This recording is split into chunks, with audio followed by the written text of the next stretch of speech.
Olá a todos e todas, sejam muito bem-vindos. Nesta aula, falaremos um pouco sobre as características dos números quânticos, a importância que eles têm para a compreensão de diversos conteúdos da química geral e inorgânica, e com certeza teremos um entendimento mais fácil em relação aos demais conteúdos da química que estaremos vendo ao longo do semestre. Então, o que são os números quânticos? Eles são em número de 4, porque pela quantidade de elementos que existem, esses 4 números quânticos são suficientes para explicar todas as características relacionadas ao átomo, ao modelo quântico, ao modelo atômico quântico. Então, esses 4 números quânticos são principal, secundário, magnético e spin. Qual é a função dos números quânticos? Eles têm a função de localizar os elétrons, motivo pelo qual não existem elétrons que tenham os 4 números quânticos iguais. Por isso, eles podem ser utilizados para determinar o estudo de um átomo específico. Os números quânticos se definem como códigos matemáticos associados à quantidade de energia do elétron. E, através desses números, nós podemos caracterizar um átomo. A distribuição eletrônica, que nós iremos ver mais à frente, é a forma como os elementos químicos são ordenados de acordo com a sua energia. É a partir dela que os números quânticos conseguem localizar os elétrons. Tendo dito isso, nós iremos partir para o estudo de cada um desses números quânticos. Quais são os números quânticos? S, P, D e F, que veremos ao longo desta aula. Então, qual é o modelo quântico ideal? Um bom modelo deve ser capaz de explicar as propriedades atômicas, as propriedades periódicas, as ligações químicas, enfim, deve explicar por que esses fenômenos ocorrem. E a mecânica quântica e a mecânica ondulatória estão ligadas aí à matéria. E os elétrons podem ser vistos como ondas? Como é que podemos explicar esse fato? Então, o modelo atômico de Bohr, nós vimos alguns modelos atômicos que seguiram as suas características, que tiveram características próprias, mas todos eles foram importantes para o entendimento do modelo atômico atual, que é o modelo quântico, e o modelo atômico de Bohr também contribuiu muito para o modelo quântico. Então, quando átomos são aquecidos ou submetidos a uma descarga elétrica, eles vão absorver energia que, em seguida, é emitida como radiação em forma de luz. Essa luz emitida pelos átomos pode ser estudada em espectrômetros, verificando-se que ela é constituída por linhas com diferentes comprimentos de onda. Hoje já se tem esses espectrômetros que facilita o estudo da luz, a emissão dessa luz que vem dos átomos e, consequentemente, se tem um entendimento muito melhor e maior sobre esses fenômenos. Mas, quando o átomo surgiu, era apenas o modelo filosófico, como vimos anteriormente. Então, nós vamos ter o modelo atômico. Esse modelo atômico, ele tem as camadas. Na verdade, essas camadas, hoje se sabe que estão aí na eletrosfera, não é mais dividido esse modelo atômico por camadas, mas nós temos aqui a emissão de energia e que essa é na forma de luz e que esses átomos podem ser estudados especificamente. O princípio da incerteza de Heisenberg. É impossível conhecer simultaneamente e com certeza a posição e o momento de uma partícula microscópica como o elétron.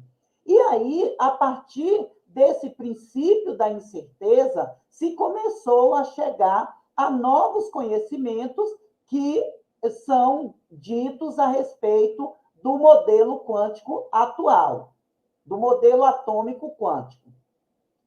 Então, o modelo atômico do orbital. Esse princípio da incerteza de Heisenberg, que nós vimos aí que é impossível determinar o local exato que o elétron se encontra na eletrosfera, é o que possibilita o estudo e a confirmação desses números quânticos. Então, é impossível determinar com precisão a posição e a velocidade de um elétron no mesmo instante. Einstein, ele estudando, né, também esse efeito, a luz, né, a radiação eletromagnética pode se comportar como se fosse constituída por partículas. Por que elétrons não poderiam se comportar como ondas? E de Broglie, ele recebeu o Prêmio Nobel de 1929 pela sua contribuição explicando esse fenômeno. Então, o que a gente pode falar mais, né, a respeito aí do que Einstein estudou, da conclusão que ele chegou? Então, a explicação de Einstein para o efeito fotoelétrico foi aceita pela comunidade científica após o seu prêmio Nobel em 1921. O efeito Compton trazia apoio experimental incontestável. Então, muito tempo depois de Einstein ter explicado aí esse efeito fotoelétrico, ele já havia morrido quando teve a sua teoria reconhecida, e aí um outro cientista, estudando esses mesmos efeitos, ele chegou a esta conclusão que Einstein tinha chegado e recebeu aí, né, méritos também por conta das suas contribuições. O efeito Compton é a diminuição de energia com o aumento de comprimento de onda de um fóton de raio X ou de um raio gama quando ele interage com a matéria. E foi justamente isso também que Einstein conseguiu explicar. Só que, na época, ele não tinha como comprovar e só após a sua morte é que teve o reconhecimento da sua teoria. O conjunto dos trabalhos matemáticos, a partir da hipótese quântica de Planck, produzia resultados consideráveis, como cálculos precisos de constantes que antes só poderiam ser determinadas experimentalmente, como o número de Avogadro. Então, antes de termos esse conhecimento, da forma que temos hoje, não era possível explicar esses fenômenos em relação aos fótons de luz relacionado aos átomos. A crescente melhora dos equipamentos conseguia confirmar a precisão dos valores calculados. Assim, o debate sobre a natureza da luz nunca estivera tão acalorado. Então, no ano de 1924, um príncipe francês surpreendeu a todos, que foi justamente de Broglie. Apresentou à comunidade sua tese e esta tese passou a ser aceita. De Broglie sugeria que o dualismo que valia para a radiação deveria valer também para as partículas, imaginando que, de alguma forma, o dualismo onda-partícula fosse inerente aos fenômenos quânticos. Ele propôs que haveria uma simetria entre o comportamento de elétrons e de fótons. Dessa maneira, o que aconteceu? De maneira análoga ao comportamento corpuscular manifestado pela luz, de Broglie sugeriu que os elétrons deveriam manifestar comportamento ondulatório. Do ponto de vista matemático, a solução pode ser mostrada de forma relativamente simples, como aquela que Einstein tentou mostrar. E que no momento que Einstein demonstrou, não foi aceita, né, pela maioria dos cientistas da época. Então, o que a gente pode chegar aí a que conclusão? A combinação dessas fórmulas matemáticas, dessas equações matemáticas que de Broglie sugeriu, chegou justamente à conclusão que um elétron de massa m e dotado de velocidade v deve se comportar como uma onda. E aí sim foi consolidada a teoria de Einstein, desde a época, né, que ele tinha lançado essa teoria, apenas com essa tese de de Broglie, que veio ser realmente fortalecida. Então, o que esses princípios da incerteza de Heisenberg tem a ver com tudo isso? Justamente comprova que a matéria tem esse comportamento dual. Então, esse princípio de Heisenberg, que foi criado em 1926, estabeleceu que não é possível calcular a posição e a velocidade de um elétron em um mesmo instante, ou seja, quanto maior for a precisão da determinação da medida da posição do elétron, menor será a precisão da medida de sua velocidade e vice-versa. Por isso, os cientistas passaram a adotar o conceito de orbital, que se refere à região no espaço ao redor do núcleo do átomo, onde é maior a probabilidade de se encontrar determinado elétron. No modelo de orbitais, o elétron tem característica dual, isto é, como onda-partícula, que se desloca no espaço, mas que está dentro de uma região esta chamada de orbital, ao redor do núcleo, como uma nuvem eletrônica. Esse movimento do elétron passou a ser descrito por Gironde por meio de uma equação matemática que associava a natureza corpuscular do elétron, ou seja, sua natureza como partícula, sua energia, carga e massa. Então, a gente vai ver o quê? Que esse princípio da dualidade, né, de de Broglie, o elétron apresenta essa característica dual, ele tanto se comporta como matéria e energia, sendo uma partícula onda. E aí ele consegue realmente fazer com que a teoria, né, de Einstein seja realmente fundamentada. Então, nós temos aqui alguns comprimentos de onda de algumas partículas. Então, nós temos a partícula, elétron, próton, molécula de nitrogênio, uma bala de fuzil, tartaruga, e poderíamos ter tantas outras aqui para fundamentar esse conceito. Então, nós temos a massa, a velocidade e o comprimento de onda característico para cada uma dessas partículas.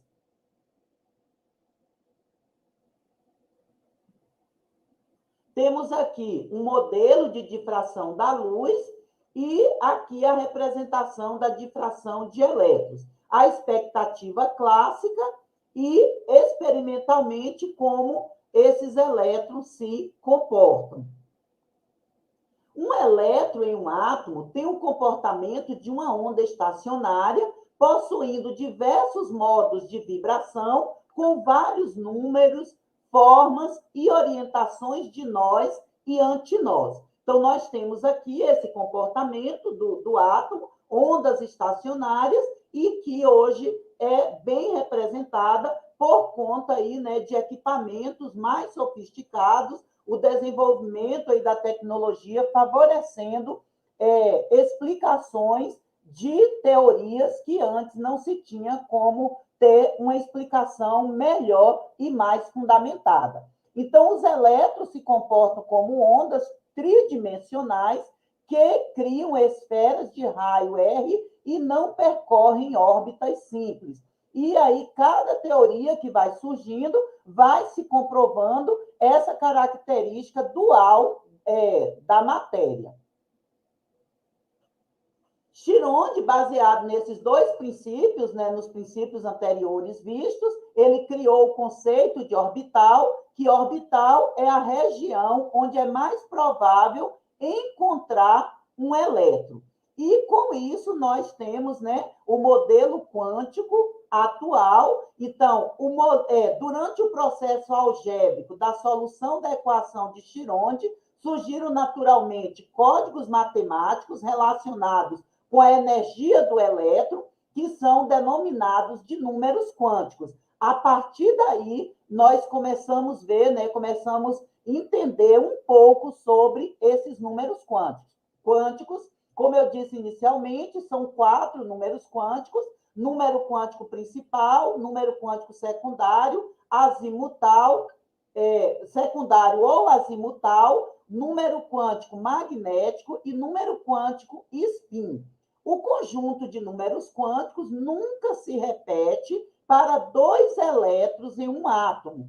Esse conjunto de números quânticos serve para identificar cada elétron na eletrosfera de um átomo. Então, vamos falar um pouco, né, o que a física traz a respeito aí, né, dessas partículas. Então, na física clássica, que vocês com certeza irão ver um pouco mais na físico-química, que vai estudar aí, né, essas explicações da química pela física. Na física clássica, uma partícula vai seguir uma trajetória que pode ser seguida e prevista em qualquer instante. Então, na física quântica, a partícula é distribuída como uma onda, onde a função de onda tem amplitude grande, a probabilidade de se encontrar partícula também é grande e vice-versa. Então, todas as características da onda estudadas na física são válidas também para a química. Por isso que existe o ramo da química, né, a físico-química, que vai deter aí o estudo dessas características. Então, o modelo atômico quântico, a posição do elétron é especificada por uma função de onda. As diferentes funções de onda possíveis serão identificadas pelos 4 números quânticos: S, ou N, L, M e MS. E esses números quânticos vão ter a ver com os níveis energéticos e os subníveis energéticos, e estão diretamente ligados com o posicionamento do elétron no orbital.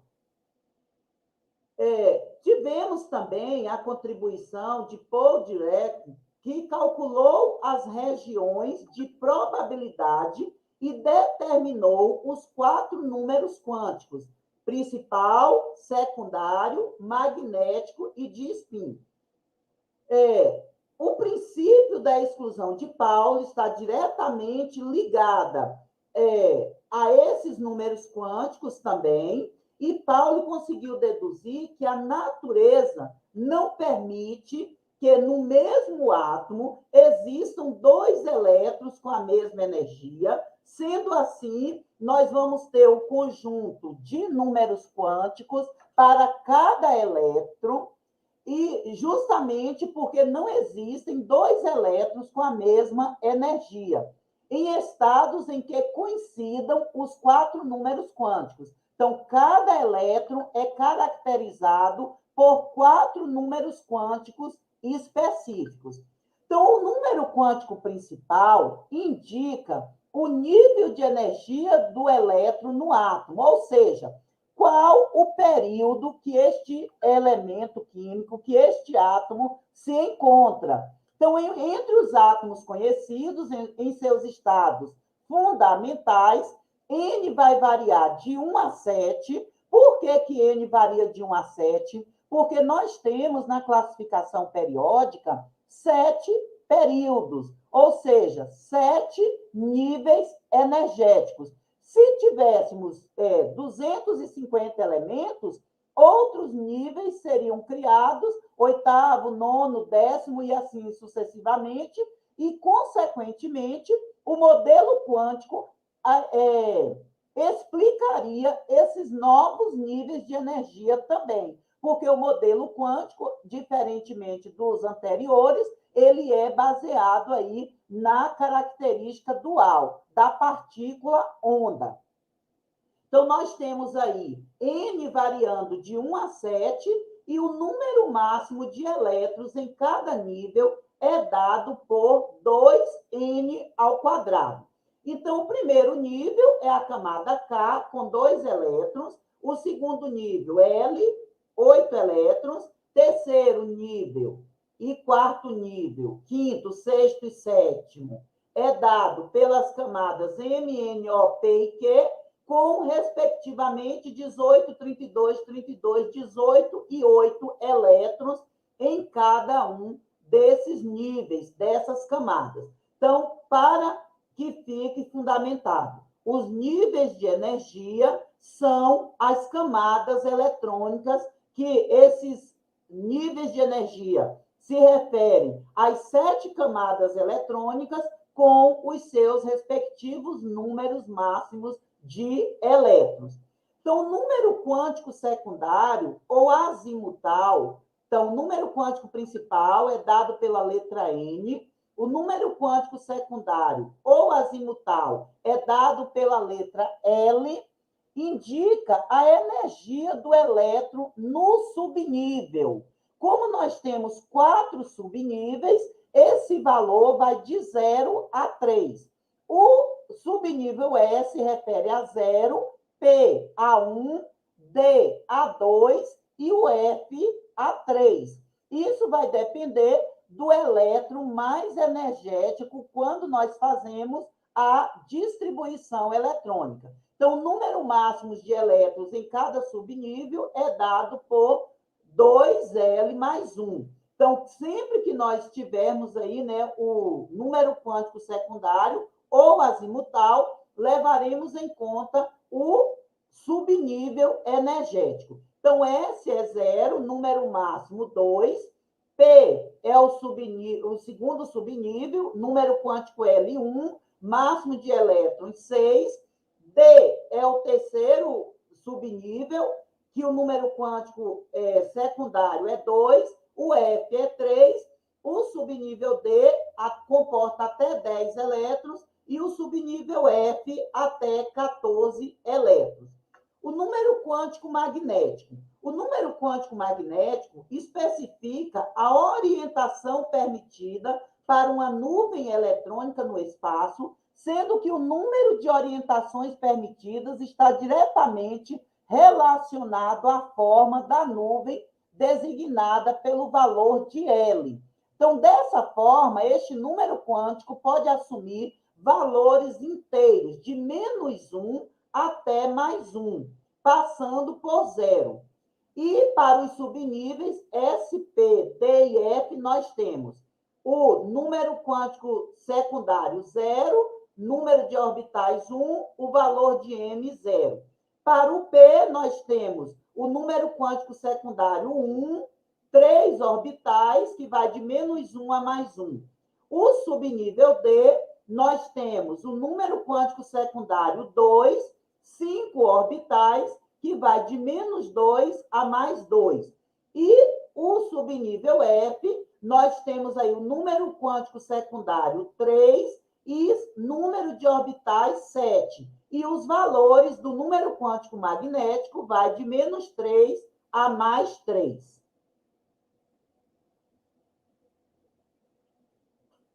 O número quântico spin indica a orientação do elétron ao redor do seu próprio eixo, e como existem apenas 2 sentidos possíveis, esse número quântico assume valores -meio e +meio.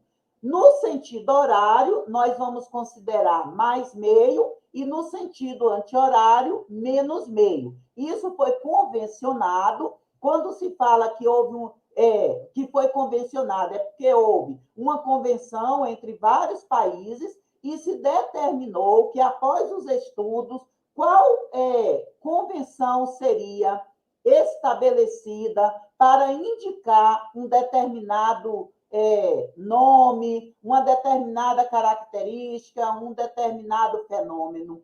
Então, neste caso, foi convencionado, já que o elétron ele só tem aí dois sentidos, ou para o sentido horário ou anti-horário, então nós vamos ter aí sentido horário mais meio e sentido horário e anti-horário menos meio. Então, quando nós temos aqui essa convenção, mais meio, quando o elétron é para a setinha, né, representando a entrada do elétron para baixo, mais meio, e indicando, né, o segundo elétron, menos meio. Só que a maioria das literaturas que nós utilizamos, nós encontramos esse modelo contrário. Quando nós temos o primeiro elétron a ocupar o orbital, nós representamos como mais meio, e o segundo elétron, com setinha para baixo, nós vamos representar como menos meio. Mas aí a gente vai chegar aí num comum acordo qual nós vamos utilizar para que todos, né, durante o semestre, utilizem o mesmo sinal. A regra de Rand, cada orbital do subnível que está sendo preenchido recebe inicialmente apenas um elétron, somente depois do último orbital desse subnível receber o seu primeiro elétron, começa o preenchimento de cada orbital com o seu segundo elétron, que terá spin contrário ao primeiro. Então, imaginem que temos aqui a distribuição eletrônica e vamos representar esses elétrons da camada de valência nos orbitais. Então, nós vamos sempre preencher um elétron em cada orbital, e após o preenchimento de todos os compartimentos do orbital, nós vamos voltar colocando o segundo elétron do orbital. Então, aqui nesse caso, o orbital que está, o elétron que está com a setinha para cima,